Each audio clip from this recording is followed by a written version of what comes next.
John 19. And as you turn there, I just want to thank you as a church for your expressions of kindness to me and to the other pastors throughout the last month. I know that many were immensely encouraging to us and just saying thank you. I don't know where Pastor Appreciation Month came from. I'd never heard of it until I've been pastoring a while, and I had never heard of it till a few years ago. I don't know if Hallmark's trying to make some extra money on the side. But it's cool to just hear those expressions of how the Lord's at work. I'm not just grateful for your gratitude. I'm also grateful. It's Thanksgiving week. It'd be good to say this. For our long-time and devoted members of this church who have been serving for so long, I was reminded of that Wednesday night. I'm also grateful for the new and the striving, those who come in and are excited about seeing the gospel advance here. Yeah, amen. We need it. You need the age and the stability. You need the youth and the vigor. You need the means. You need the willingness. And God brings it together here. And two things that I just see that are true by His grace, not perfect, but true, is this Christ-centered word. We're oriented around the Christ-centered word. And that's a non-negotiable around here. And then life together as a church. This isn't just a repository of information, but there's relationship and life. It's good. And I'm grateful for the opportunities we have in the future. I'm really excited about what God's choosing to do here. And maybe sometime in the future we could talk more about that in coming weeks. But now we want to focus on Jesus and His Word. The study today is going to take us from verse 38 all the way to chapter 20, verse 18. So 1938 to 2018. But I'm going to only read to start verses 38 to 42. Let's pick up there. After these things, Joseph of Arimathea, who was a disciple of Jesus, but secretly for fear of the Jews, asked Pilate that he might take away the body of Jesus, and Pilate gave him permission. So he came and took away his body. Nicodemus also, who earlier had come to Jesus by night, came bringing a mixture of myrrh and aloes, about 75 pounds in weight. So they took the body of Jesus and bound it in linen cloths with the spices, as is the burial custom of the Jews. Now in the place where he was crucified, there was a garden, and in the garden a new tomb in which no one had yet been laid. So because of the Jewish day of preparation, since the tomb was close at hand, they laid Jesus there.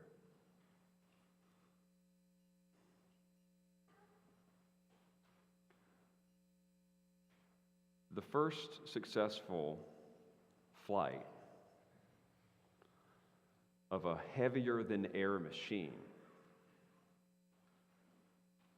happened in December of 1903 on the shores of my home state of North Carolina, the Outer Banks, Kitty Hawk. It would be those infamous bicycle makers and repairmen, Wilbur and Orville Wright. And it's debated, but it was probably the event of the century.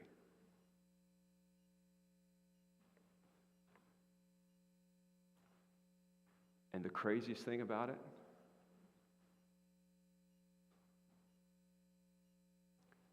no one would believe it for 5 more years.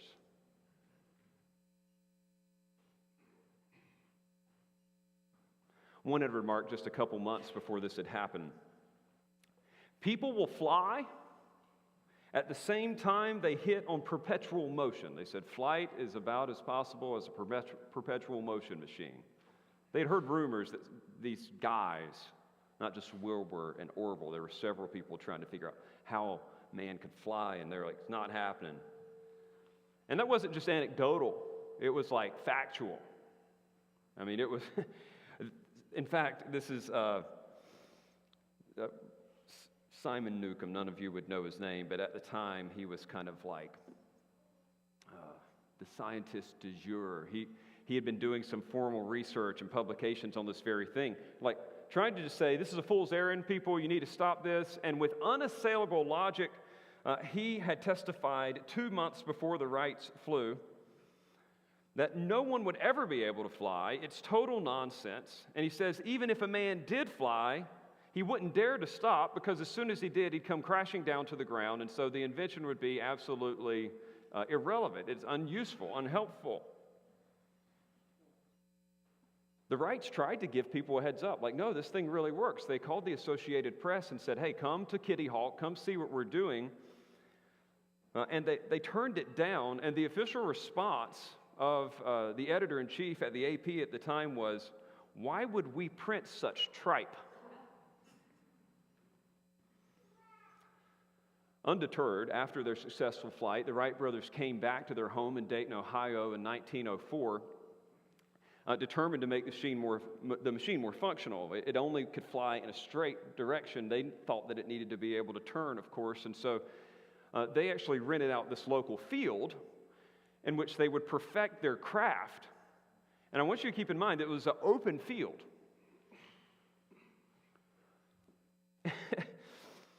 and they figured it out. I mean, they were flying this thing every day for miles at a time.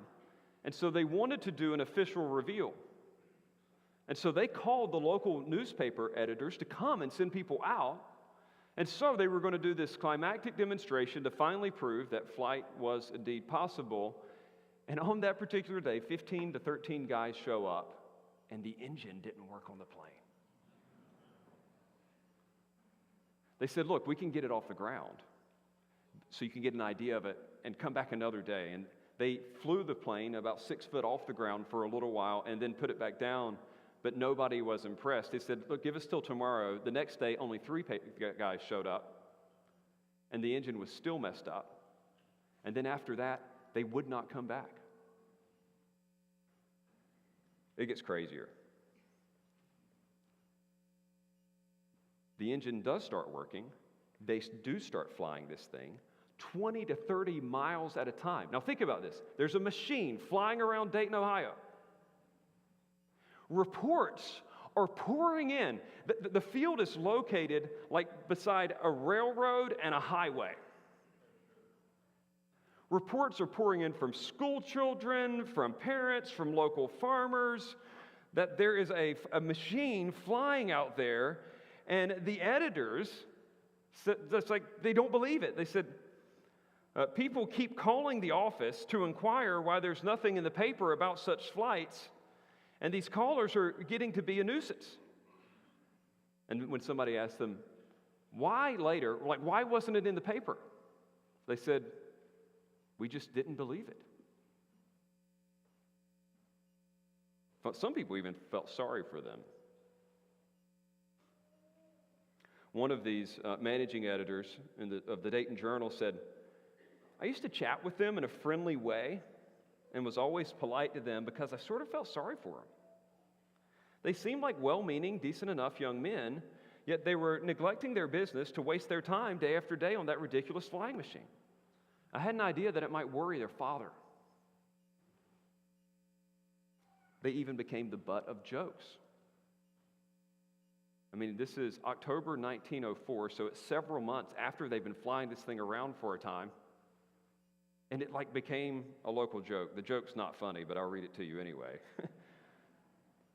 This was published in the humor section of the paper. When, inquired a friend, will you wing your first flight? Making fun of them. He responds, just as soon, replied the flying machine inventor, as I can get the laws of gravitation repealed. And I guess the skepticism's warranted. I mean, it's easy for you to, be 100 plus years on the other side of history being like, well, what was their problem? But that kind of stuff just doesn't happen. The world had been in existence for thousands of years, and nothing like this had ever happened. Objects heavier than air don't fly. People don't fly. They were being rational. It totally makes sense. And it's kind of weird because it makes me sympathetic because I realize there's all kinds of stuff that we don't really know. Think of the sheer amount of information that you believe to be true even though you've never seen it. Or in our AI-generated culture, you may have seen it and it may have not been true anyway.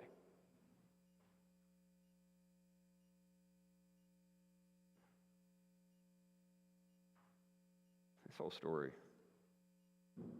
kind of sounds like the resurrection, doesn't it? It happened. It was inevitable. People saw it. They wrote it down. And yet people would say, I just can't believe that. They would make fun of them for it.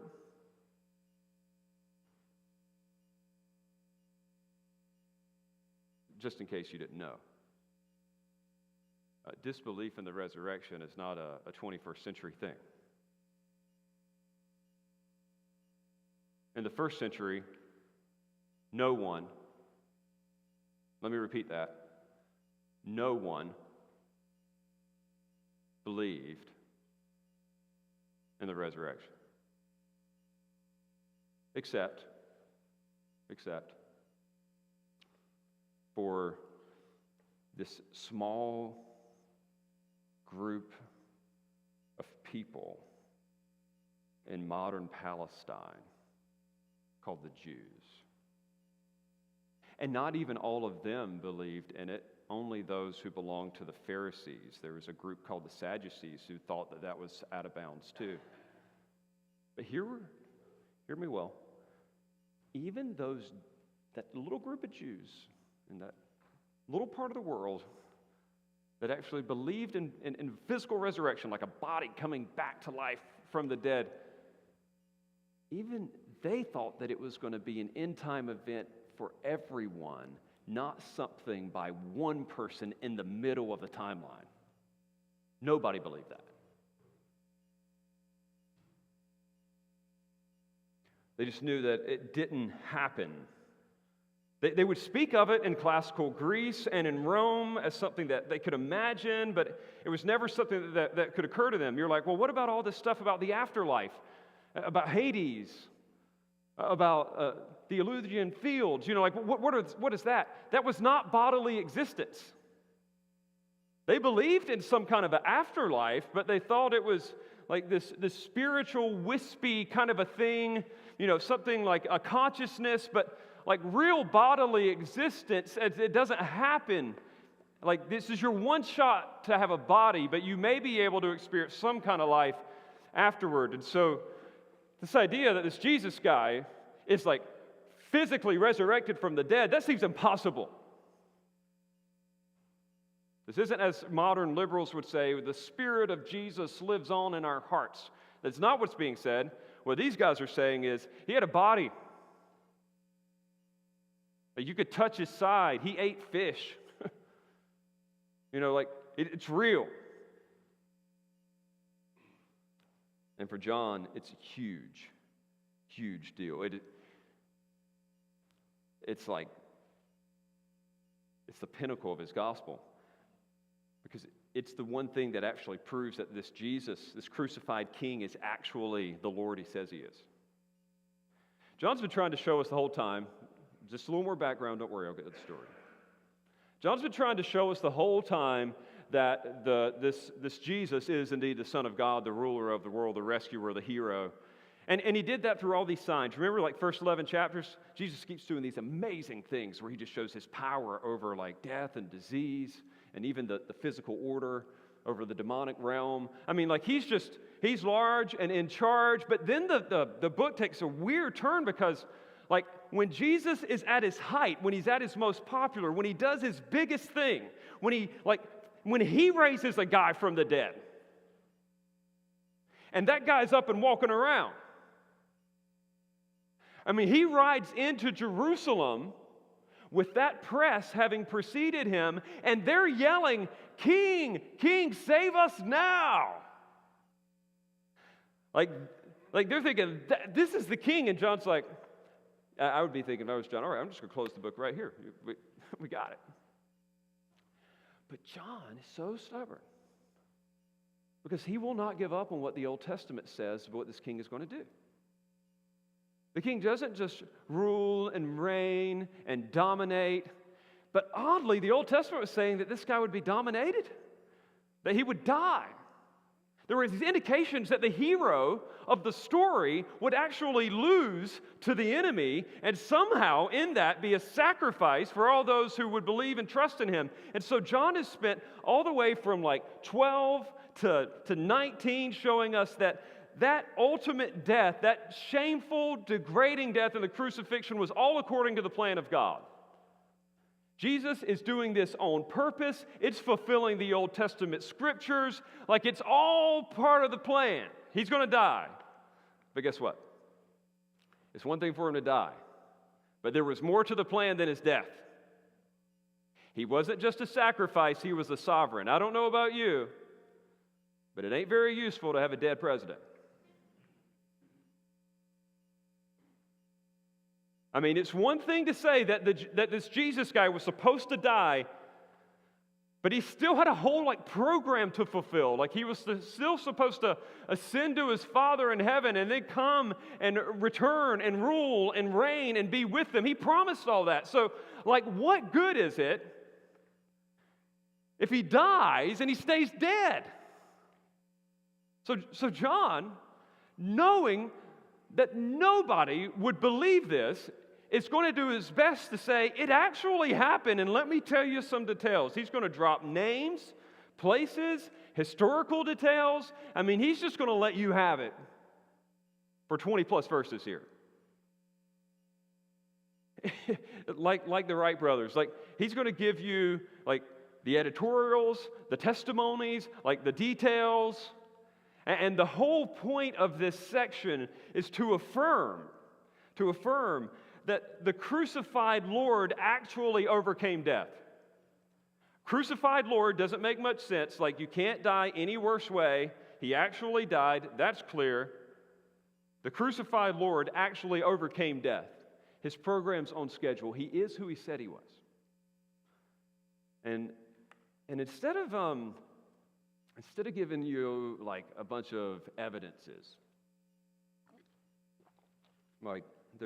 I don't know, I could probably come up with 8. I want to just tell you the story. That's what John does. He doesn't say, all right, here's the 8 reasons why I believe that Jesus rose from the dead and you should too. He just tells you the story. So I'm going to tell you the story. True story. 3 parts. 3 movements, if you will. Don't listen for the movements, just listen to the story, but they have titles. The first is the preparation. We just read it, the preparation. There's a burial, and that in and of itself is a miracle. You're like, oh, big deal, burial. It's a big deal because crucifixion deaths weren't allowed to have burials. Remember I told you a couple weeks ago that the point of crucifixion was publicity? They were actually trying to make a public statement. Don't mess with Rome, slave scum. So crucifixion was a technology that actually maximized pain and possibility of life. You couldn't just kill yourself. You can imagine, sorry to talk about torture devices for a moment, but you can imagine a very painful way to die. You can imagine a very slow way to die. But to maximize the pain and the amount of time spent wiggling around in death so that everybody could look at it, that's what crucifixion was. And even after they died, they would leave the guys up on the cross for as long as possible until they needed another cross, to be like a billboard for anybody who wanted to challenge Roman authority. So, Jesus, as one crucified, shouldn't have even been buried. He should have just been picked to pieces by vultures on a cross. And yet, Pilate realizes that he's got a problem on his hand with the Jews. He's got some existing political tensions that I can't explain today. But he's doing his best to kind of placate these people to some degree. He stands firm at some times, he bends at others. One of the wealthy guys in town by the name of Joseph of Arimathea comes in and he says, "Hey, let me have the body. Give me the body." And Pilate, by this point, has already said, "Hey, you know what? We'll kill these guys early. We're going to let these guys enjoy their Passover. They've had enough." So Pilate's already been open to a quick death, so that happened. But Jesus, as you know, didn't die by Pilate's hand. He died at his own. He gave up his own spirit. No man takes his life. He laid it down. And yet, Pilate does allow the body to get off the tree. So the wealthy guy gets this. And then all of a sudden, there's this other guy named Nicodemus, who we saw back in chapter 3, who comes in. And he's another wealthy guy. He's politically well-connected. He was in the Sanhedrin, which is kind of like the Jewish Supreme Court. And he's got a lot of money. And he's like, they collude together and hey, you know what? Let's put him in a special spot. And what I want you to hear in this is that where they put him is preparation for maximum verification. Where they put him, this little scene about the burial of Jesus seems tucked away between the crucifixion and the resurrection. It is preparation for maximum verification. These two guys are in love with Jesus. They're they do it in secret. They're afraid of the Jews. They're politically connected. They've got a lot of means and resources, and they're like, okay, we can help in this way. Let's honor this man in his death. Because here's what the Jews would have done with the body. Because ultimately, they didn't want the body hanging on there, stinking up their Passover, literally. So what a Jew would have done with the body of a crucified person is they would not have put it in a family tomb. Because Jesus' brothers weren't around, they wouldn't have taken it. But what they would do with Jewish crucified is they would put them in a mass grave because they didn't want them defiling the family tombs. They thought that these people were cursed, and you want to spread that around to your dead relatives. So Jesus could have ended up on the crucifixion compost of the Jews. That was the other alternative. He just gets thrown in with everybody else. Now, can you imagine? How do you verify a resurrection of a mass grave? By the time vultures have picked the body clean, look, we ain't got lunch for another hour, so just hang with me. They don't do DNA tests. There's no way that the resurrection could have been verified if the normal process of mass burial for crucified Jews would have taken place. It wouldn't have taken place if Pilate would have had his way and just let the guy hang on the cross. There's some providential things coming here that are preparing us for maximum verification. And in this particular instance, it's these two guys who we don't know except for this one Nicodemus guy who meets Jesus this night, and he's scared, and the other guy's scared, but they finally find the boldness to get up and say, we're going to give him a proper burial. And a proper burial for them consisted of actually wrapping someone in linen and stuffing that linen full of spices. I want you to understand what's going down here. When Nicodemus comes and adds his 2 cents to this, he's adding quite a lot. Remember that priceless spice that was given, broken on Jesus' feet? That was 1 pound. They do the English equivalent of about 75 to 80 pounds. Culturally, that type of investment in a funeral, historically, it's only been done 2 other times. One of them was for Herod the Great. I mean, what's happening here is these guys are actually affirming in his burial that they believe that this was a king that died. And they go through the whole Jewish thing. You know, the Egyptians, they would embalm people and then wrap them up. Mummification. The Romans, they would burn people. There would be a funeral pyre, and like the smoke ascending into the heavens was like they're going into the afterlife. The Jews were weird in that world because they did burial. They would bury, and they wouldn't embalm. They didn't remove the organs. They would actually just wrap the spices up as an expression of honor this person's final days, so that those last mourners coming by could have an aromatic experience in this person's death. Just as we would go to a funeral today and like convey honor by giving flowers. Maybe you've been to a funeral and there was just maybe just a few little flowers there because the person wasn't well known. Or maybe it was an honorable so-and-so, the death of a judge, the death of a politician, the death of an athlete. What do you have? You have more flowers, more fragrance. I mean, this is a stunning amount. And this whole process with this linen is even going to be a setup for further verification later as well. Because they would be wrapped in this expensive linen cloth up to the neck, and then there would be a separate one because the neck's harder to wrap that would be used for the head. And then it would be placed in a little tomb. And when we think of tombs, we think of mausoleums. They would actually like chisel these things out of the side of a mountain. They would be lower and into the ground, normally a crawl space of about 4 feet to get in. And then in that, it is hollowed out, and you would have to maximize all that work. You'd actually have notches kind of filled out on the sides so that multiple people could eventually be buried there. But you notice what happens with Jesus? He doesn't go into a pre-existing tomb. The hour's late. They've got to finish this thing before Sabbath. So these guys pony up the dough to pay for the nearest nice tomb, and it's not used. They don't put Jesus in a family tomb somewhere. They put him in a brand new one at a great location, a well-known location, one that had a garden, an orchard all the way around it. I mean, this is significant. And John doesn't even mention the fact that there's soldiers at guard. He's just saying, I want you to note a few things. He's in a new tomb. There's no other bodies in there. This is going to set something up for the future. He's wrapped in linen cloths, which are really expensive, and there's a lot of money sitting in that place. This is going to pay, you need to pay attention.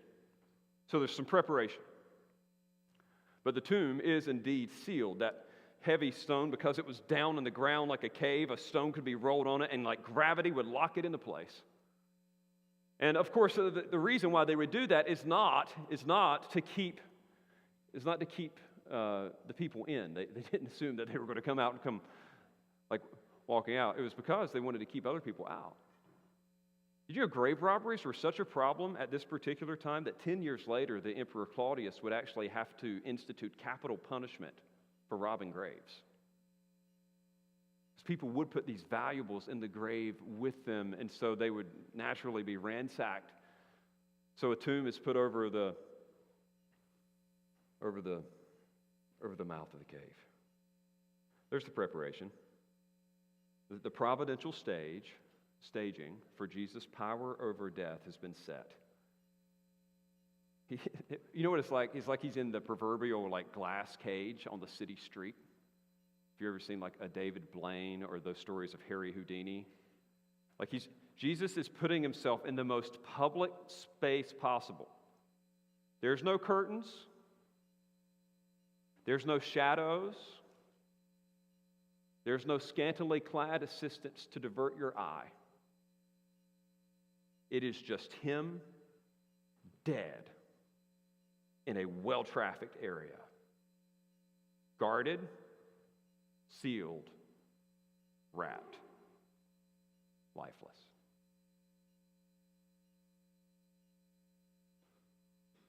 But the preparation gives way to an investigation. An investigation. You see that in verses 1 through 10. Notice this, new character. just vaguely mentioned in 19, but comes back here. It says, "Now, on the first day of the week, Mary Magdalene came to the tomb early while it was still dark and saw that the stone had been taken away from the tomb."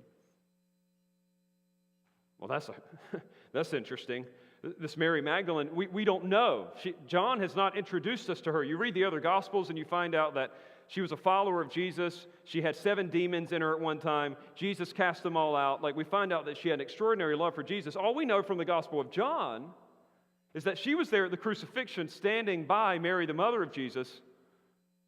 And this lady is devoted because, like, it's been Sabbath.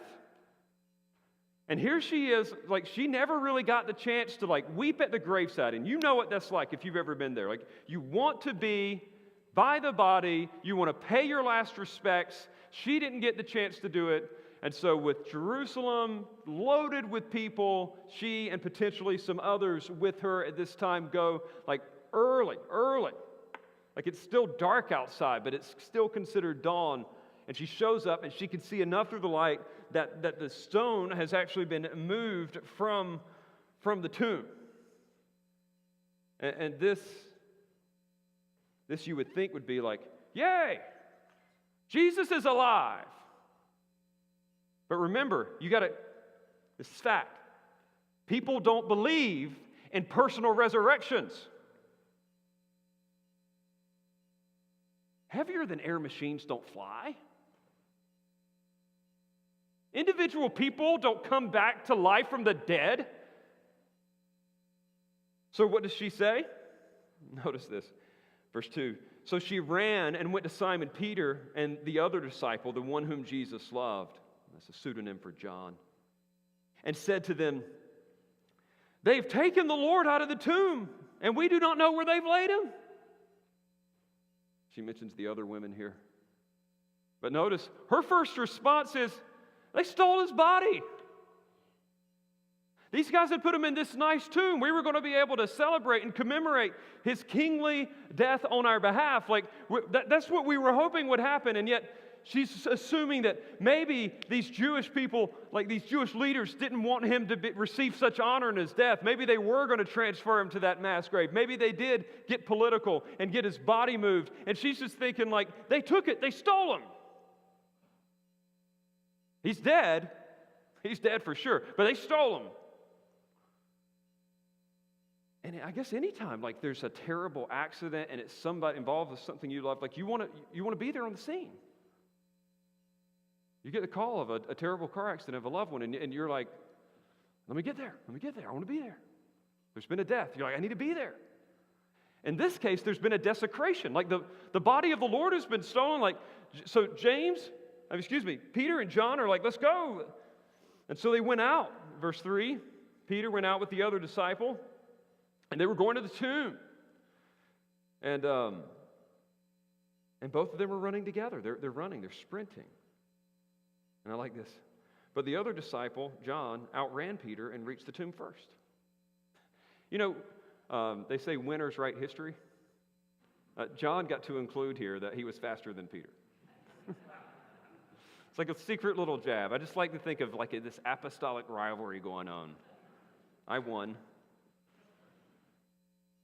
And stooping to look in, remember this like basement mini cave concept, like he has to look down in this hole. He saw the linen cloths lying there, but he did not go in. Now here we see those linen cloths again. They were mentioned 3 times in the preparation phase of this story. Now they're going to come back up, and you're like, linen cloths, who cares? Linen cloths. It's a big deal.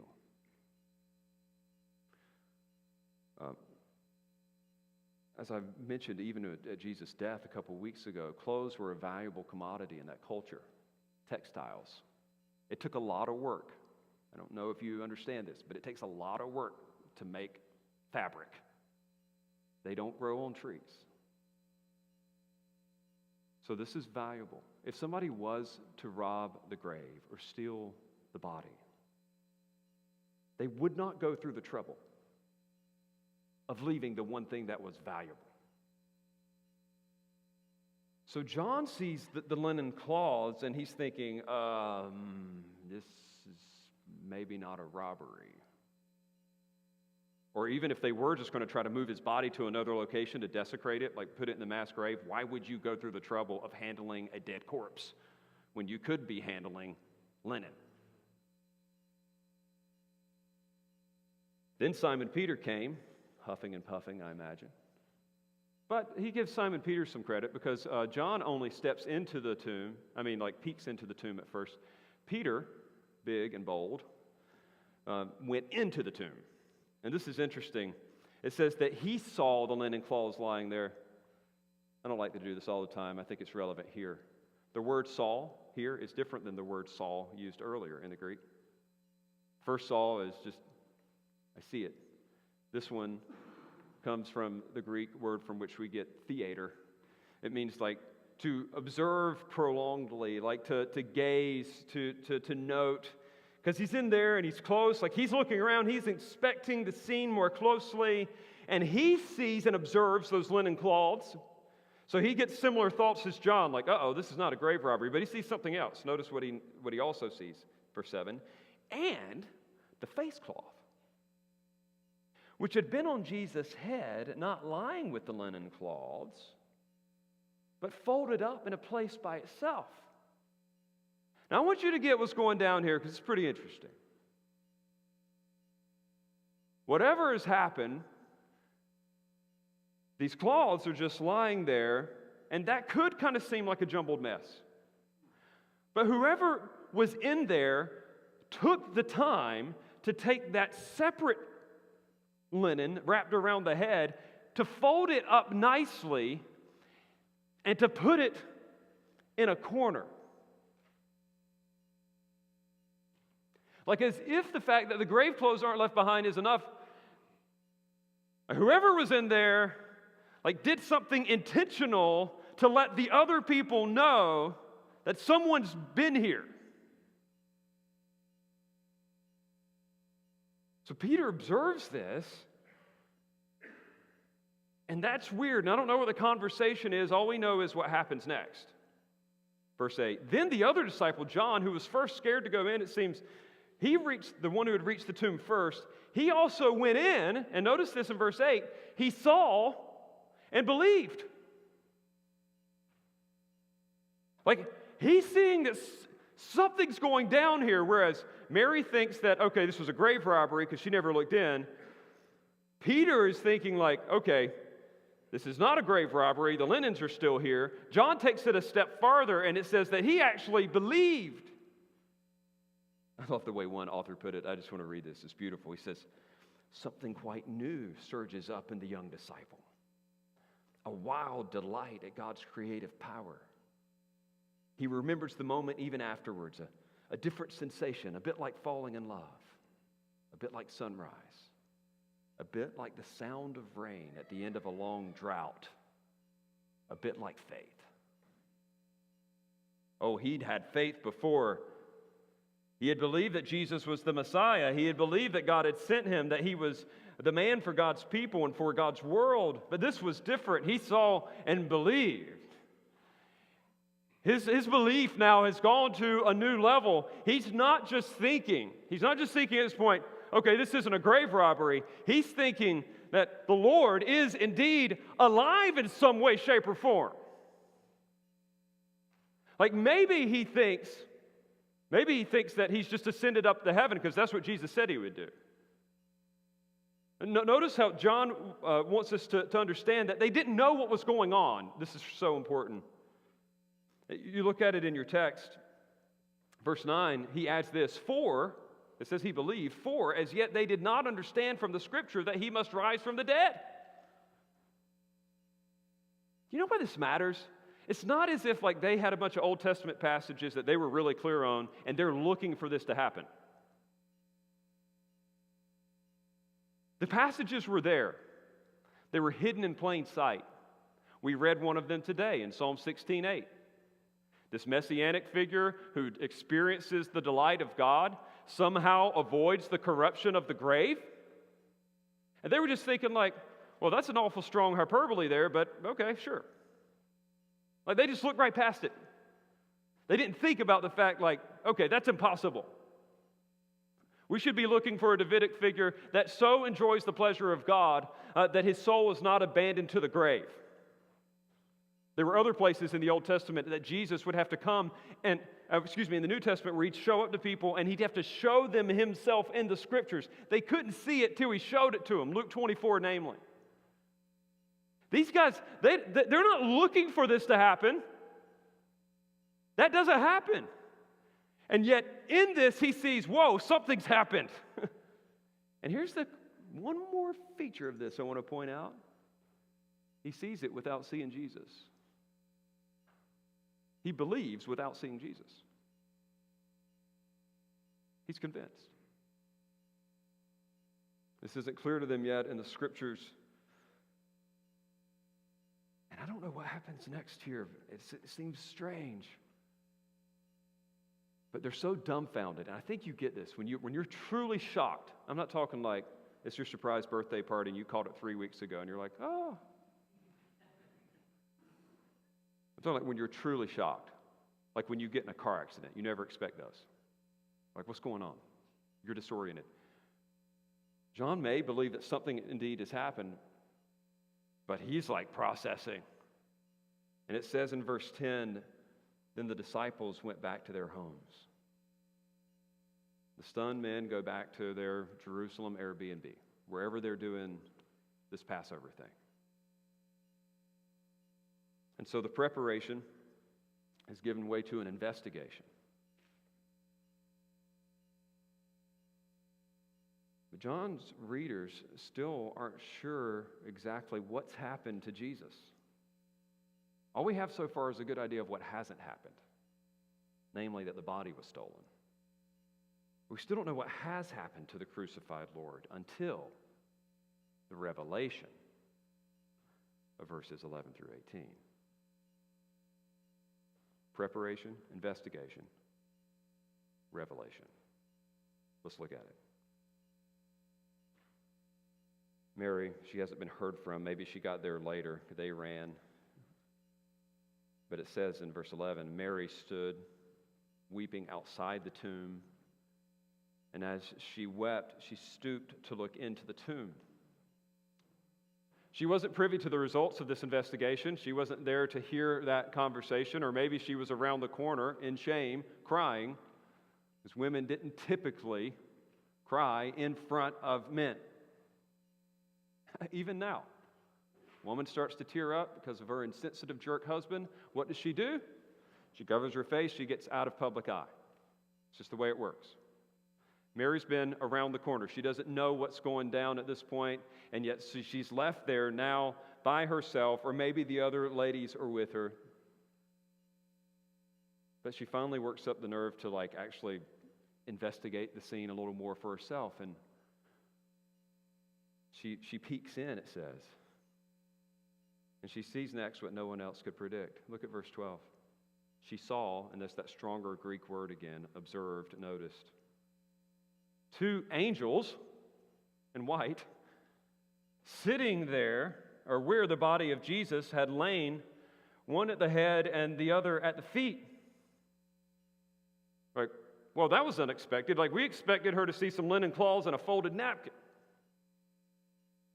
And what she ends up seeing is 2 angels, and this is a revelation of God, because anybody who's read, I don't know, at least 8 chapters of the Old Testament understands that God regularly communicated in supernatural ways with his people through angels. The Greek word angelos means messenger. They're his divine messengers.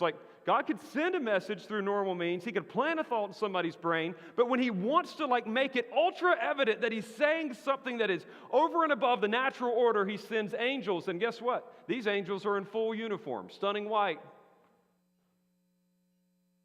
But angels do typically take on the form of human beings. So this is strange to me. In her grief, she doesn't say, whoa, an angel. I get it. She's just crying her eyes out. And sure, after the fact, she realizes they're angels. But God has done something supernatural to reveal that this was no mere grave robbery. And so they said to her, woman, why are you weeping? they're so careful. They want her to understand that her greatest sorrow is not actually a sorrow at all. They're expressing care. They're attempting to lead her. I just say that to all of you who are trying to minister to others in grief. Ask questions. Don't make statements. You okay? Why is it so bad? What's hurting? Why are you weeping? They're trying to point her to an alternate explanation. This isn't what you think it is. And she doesn't even register the angel piece here. All she says is, they've taken away my Lord, and I do not know where they've laid him. Clearly, she's still thinking this was a robbery or some kind of politically manipulated desecration. Verse 14, having said this, she turned around and saw Jesus standing, but she did not know it was Jesus. I totally get it. These two guys, she thinks at this time, ask her a question. She faces them. Their question causes her to cry more. What does she naturally do? She wants to turn around. And through her tears, she sees a person that John already knows is Jesus, but she doesn't know it's Jesus. And if you've ever cried that hard, you totally understand why. And Jesus said to her, "Woman, why are you weeping? Whom are you seeking?" Supposing him to be the gardener, she said to him, "Sir, if you have carried him away, tell me where you have laid him, and I will take him away." Notice Jesus is doing the same thing. In this rhetorical, "Why are you weeping? Who are you looking for?" Like he's pointing her to himself.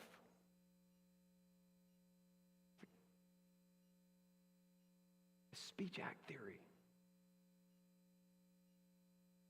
We get it in an aggressive way sometimes where somebody says,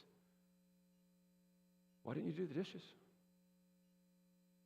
They don't really want to know why you didn't do the dishes. They're telling you to do the dishes. Read between the lines, friends. Jesus isn't truly wondering why she's weeping. He's not truly dumbfounded about who she's looking for. He's gently trying to help her see that what she ultimately thinks is sorrow is satisfaction. And who she ultimately thinks is gone is standing right in front of her. And so he takes it a step further.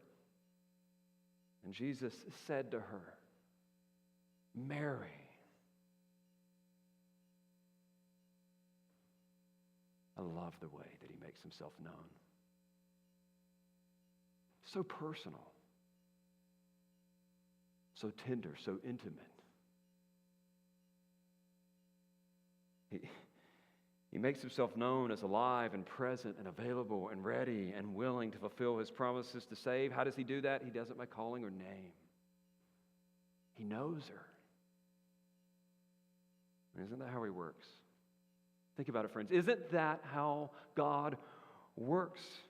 What is it that he said back in John 10? "My sheep hear my voice and come unto me." Like they recognize him. When he reveals himself, they know that's God. That is him. The evidence is all around him. And so she turns. And evidently she had turned away from her supposed grief again because she just can't get away from these people trying to look at her while she's crying. But she turns back to him and says in Aramaic, this is her heart language, "Rabboni," which means teacher or my teacher. This was the term that she used to address him. This was an appropriate expression of respect, but it was her name for him. Like she sees who he is. She knows it. Like he's actually alive. His body wasn't stolen. Like this is her loving authority, like standing right there in front of her. And like her natural instinct at this point, and you could just see it, would be to like actually like hug him, to like show some physical affection. And notice what Jesus does here. This is so important. He said to her, "Do not cling unto me, for I have not yet ascended to the Father, but go to my brothers and say to them, I am ascending to my Father and your Father, and to my God and your God." They're like, what's he doing? How insensitive. Why doesn't he let her hold on to him? He's got something that he's trying to say. He's communicating that the resurrection is not the final fulfillment of his end-time plan to be with him forever. He's like, look, I know I'm alive. I know I'm back. But like, this isn't the time yet where we're going to be able to lovingly enjoy one another's embrace forever. Don't hold on to me yet. There's still other steps in this exaltation program that needs to take place. I like to think of it this way. If on the cross, Jesus hits the home run by saying, it is finished, and giving up his life, he then begins to go around the bases. You don't score the run till your foot touches the plate. And so to first base, he goes. It is death, and then it is resurrection. And then to second base he goes, ascended into heaven, being coronated as the King of Kings. And he rounds his way to third in his session, and he's sitting there. And then he initiates his return as he rounds third. And when his foot steps on this earth, the program is complete, and the physical enjoyment of one another forever and ever and ever begins.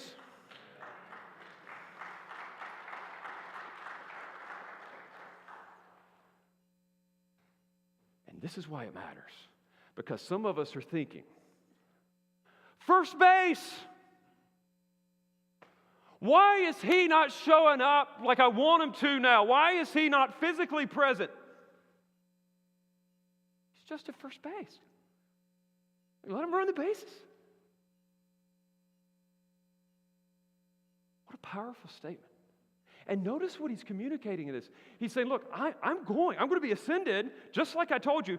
And I want you to go tell the disciples this. They need to know that everything I said in that upper room is on schedule.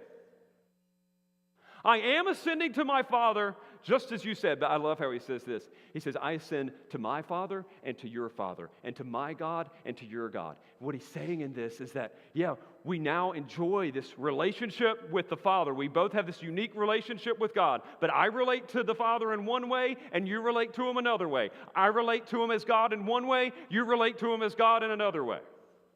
I mean, Jesus was eternally generated from the Father. That's why he was called the Son. And Jesus was uniquely recognized as the Messiah in the Old Testament, called the Son of God. See Psalm 2. He had a unique relationship as God and Father, but so also do we enter in on that relationship. And he's saying, look, even though you can't physically enjoy my presence right now in the way that you eventually will be able to, things are good. He's your God. He's your Father. The program's on schedule. And so he just says, and this is amazing, because he entrusts her with an unbelievable honor. You go tell them that I'm alive. This is crazy. It's crazy. Because the way that things would have been most credible and kosher in that culture would have been for Jesus to show up to two full-grown men who could have affirmed this to others officially. And yet Jesus says, I don't work that way. I'm going to use what the world perceives, not what Christians perceive, but what the world perceives as weak and foolish, to be the first one to ever herald the gospel. The greatest news ever told was proclaimed by the lips of a woman to the apostles themselves. What a dignity. What a beauty. And this would ultimately actually affirm the credibility of the Christian message. If the guys were making it up, would they really have wrote Mary Magdalene in to be the first one to see and testify to the risen Lord? God uses the weak and the foolish things to overcome the world. This is amazing. And so verse 18 says that Mary Magdalene went and announced to the disciples, I have seen the Lord, and that he had said these things for her.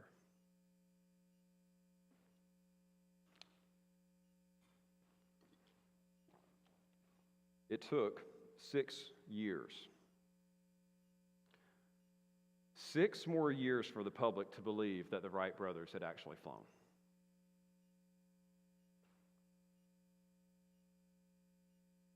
And you know the way that it was finally made known? Like the first time it was officially verified, it was in the most unlikely source. It was a guy who was a Sunday school teacher, no kidding. He had a junior boys Sunday school class. He saw it. He told the kids about it in his Sunday school class. The parents came to him and said, "Why are you telling our kids that stuff? People don't fly."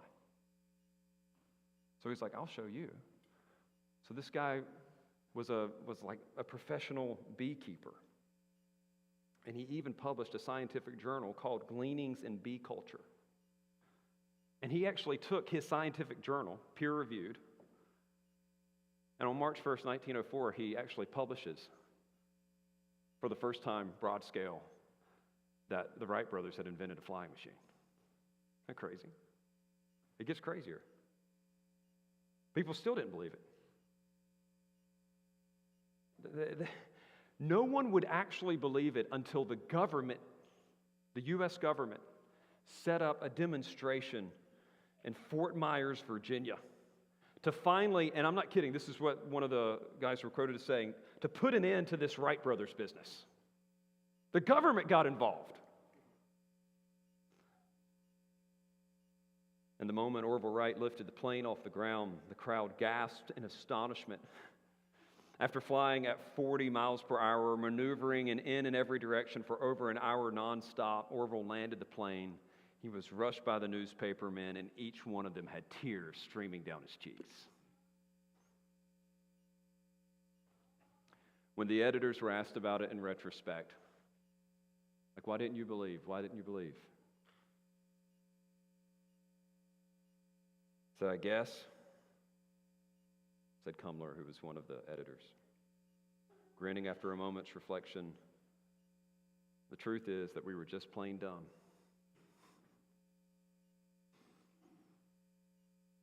Something so obvious, something so impossible, but so verified.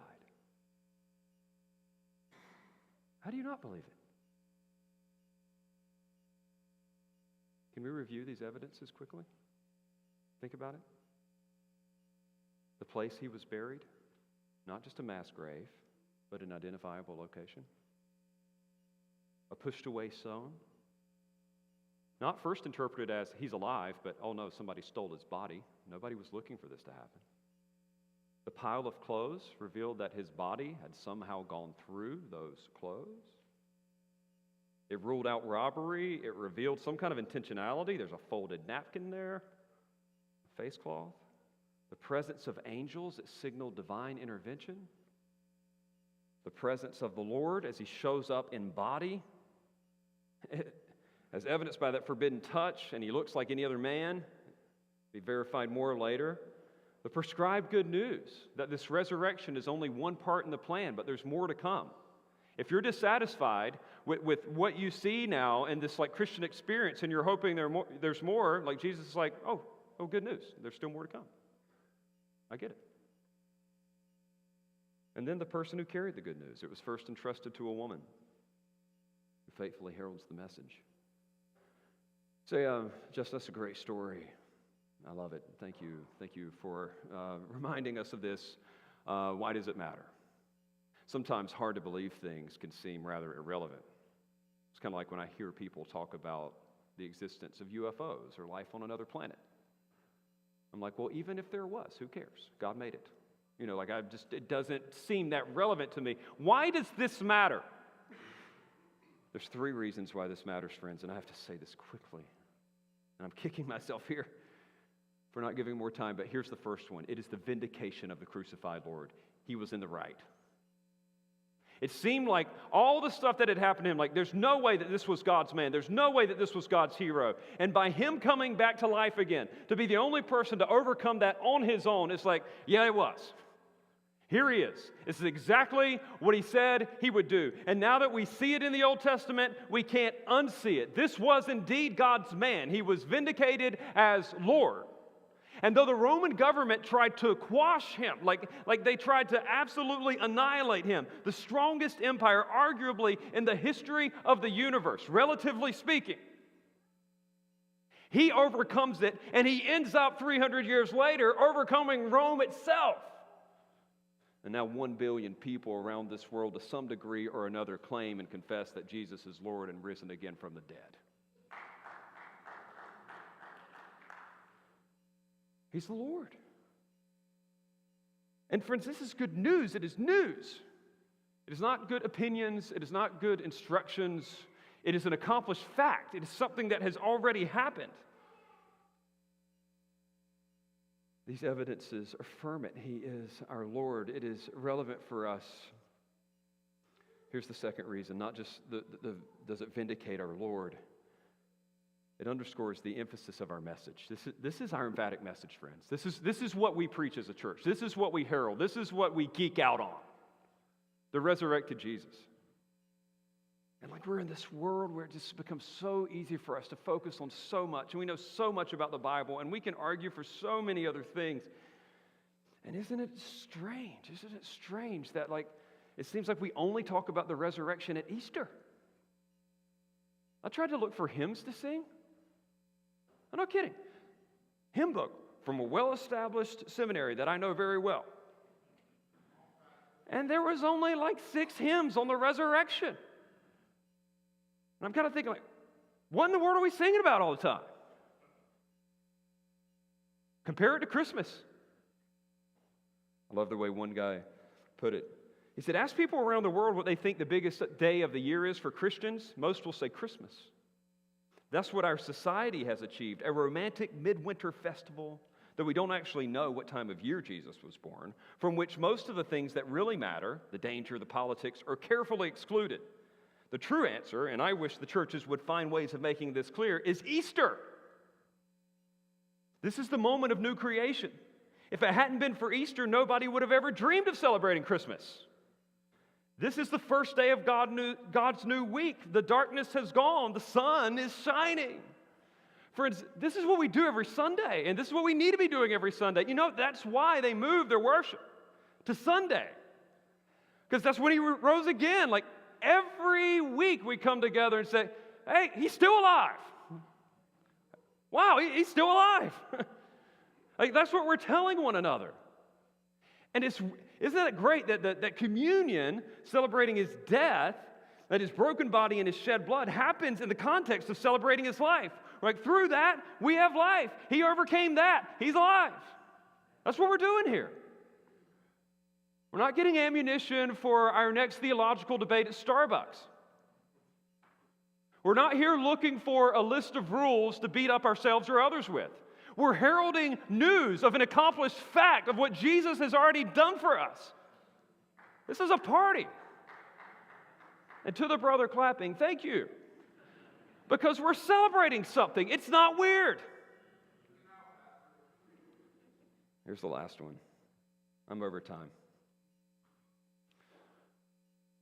This is encouragement. This is encouragement for the dying. Death is no longer our greatest dread because Christ has defeated it permanently. Listen, we have aching and ailing bodies. I was just having dinner with somebody the other night, and they were close to my age and just a little older, and they were just talking about, it's getting old. It seems like everybody I talk to these days that's like my age is like, it's so weird getting old. And I'm like, man, can we talk about something else, please? But I get it. I hate it. I hate the physical decay of life. Celebrating Thanksgiving this year without my grandmother in light of July, and I'm just thinking, I hate that I'm not seeing her. I know she's alive, but I can't touch her. I can't see her. And I see what happens to my body, to our bodies, and we hate it. We fight it with everything we've got. The wellness industry in the United States is multi-billion. We're all trying to fight it in every way we can. And yet, somebody's already fought it. And somebody's already won. And the freedom is already guaranteed. It's not just we're going to have some spiritual existence somewhere, but we will be alive in body forevermore with Jesus. He was the first fruits of our resurrection. I say that to those of you who are struggling with death or dying. There's hope here. Your representative has overcome. His death was applied to you, and his resurrection as well. And so we find hope. In fact, in the affirmation that the crucified King has risen again. Let's pray in light of that.